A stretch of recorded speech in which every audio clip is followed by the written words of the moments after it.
the statistical probability. Hi people, it's Ellie here, and I have my tea, so you know what that means. It's another episode of Tea Time.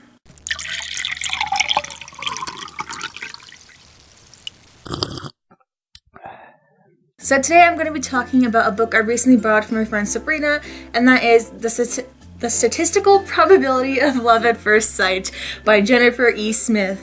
And I'm not going to be saying that title again because I can't. So for those of you who don't know, it follows a girl named Hadley, and she's going on a plane to London from JFK Airport to meet her dad for his second wedding. And while on the plane, she runs into this British guy, very handsome, named Oliver, and they kind of hit it off. So for this book taking place within 24 hours, I was really happy with the whole turnout of the book. Overall, I gave it a 5 out of 5 stars on Goodreads, and I definitely think it deserved that rating. I said it was an easy and simple Christmas read, which it definitely was.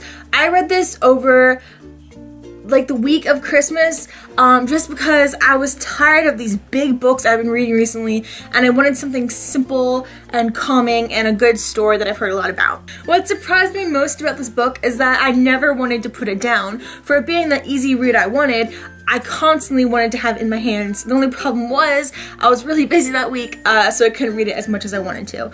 If I could have read it straight through, I probably would have, because it was just that good and I never wanted to put it down. For it being such a simple story, I'm really surprised that I didn't get bogged down in the storyline, because nothing was really boring and the characters actually had depth and they grew as the story went on. I loved reading about Hadley, and I kept trying to find myself in her, but I couldn't. And I think that's the part that really drew me to this story, that I couldn't associate with Hadley because we virtually had nothing in common. And I kept trying to place her with one of my friends, but I couldn't really do that either.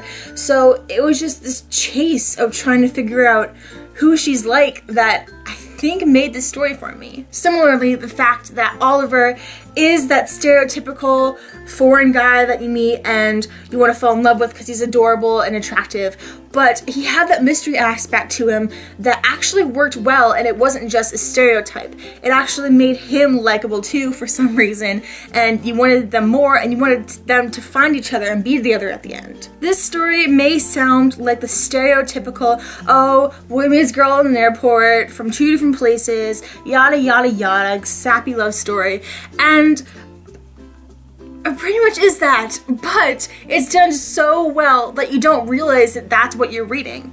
It just feels like this amazing book and this journey that you take, and you almost feel like you've been with these characters forever, even though it's only in a 24-hour period. This author did a wonderful job in this book, and if you haven't picked it up yet, please do.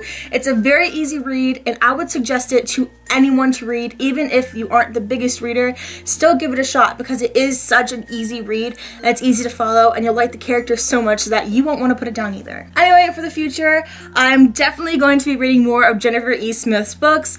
I'm already looking into buying the second book. It's not the second book in this series, I don't believe, but it has the same general concept. I can't remember the name. This Is What Happy Is? Looks like something like that.